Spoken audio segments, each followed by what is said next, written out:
un regard d'abord un peu pessimiste sur effectivement l'accord international, puisque aucun garde-fou, aucun mécanisme de sanction finalement n'est prévu pour faire respecter les engagements qui ont été pris, donc ça repose sur la bonne volonté.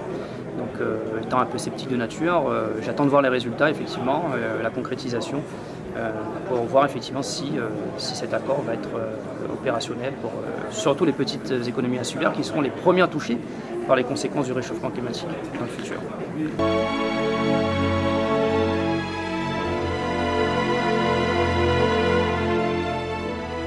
Petites économies insulaires, dont la Réunion faisant partie effectivement de cet ensemble.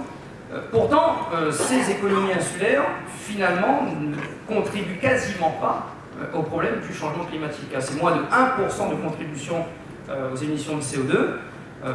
Donc c'est en fait un sentiment d'injustice aussi qui se dégage effectivement pour ces territoires, puisque d'abord, ce sont les premiers territoires impactés. Donc je ne vais pas revenir sur les différentes conséquences, donc ça a déjà été un peu dit, toutes les répercussions ont déjà été un peu mentionnées ce matin. Donc effectivement les premiers territoires concernés, des territoires qui a priori ne sont pas responsables, et des territoires qui également n'ont aucune influence sur le débat global en termes de gestion du problème. Je viens de citer un exemple, l'objectif des 1,5% compatible avec la préservation de certains territoires, c'est sous la pression effectivement des petits territoires insulaires qui n'a pas forcément eu écho au sein de la communauté internationale. Donc voilà, donc ce problème de réchauffement climatique peut être vécu effectivement comme une certaine injustice par ces territoires. Alors, c'est là peut-être que je vais proposer la transition par rapport à la note, on va dire, un peu plus positive qui viendra tout à l'heure.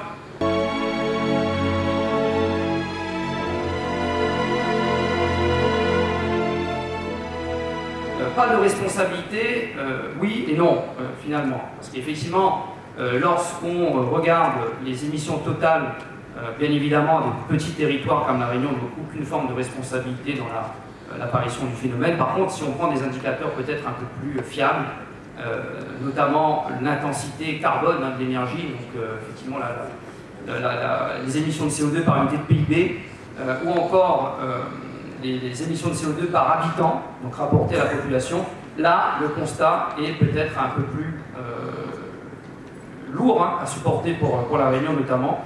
Alors vous savez, les économistes aiment bien les chiffres, moi j'en ai rapporté quelques-uns avec moi. Effectivement, si on prend l'indicateur des émissions, donc des émissions de CO2 par habitant, la Réunion est aux alentours, un chiffre de 2013, de 5,16 tonnes métriques par habitant, ce qui la classe quand même au 70e rang mondial sur 210 pays, ce qui veut dire qu'on fait partie effectivement quand même des gros contributeurs en termes d'émissions par habitant. Effectivement, il y a nécessité à réagir, il y a une responsabilité quand même pour la société réunionnaise à agir si on replace les débats sur ce type d'indicateur. Alors on est encore légèrement en dessous de la moyenne métropolitaine qui est à 5,75, mais le gros souci c'est que depuis une dizaine d'années on est en sans cesse augmentation, contrairement à la métropole d'ailleurs qui est en train de réussir à réduire cet indicateur.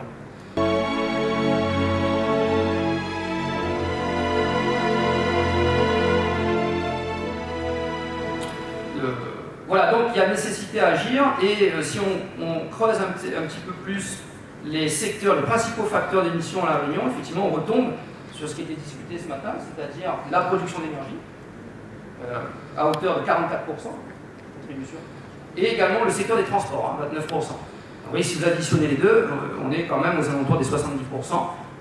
C'est effectivement sur ces deux secteurs en priorité qu'il faut travailler si on veut effectivement réduire cet indicateur d'émissions par habitant.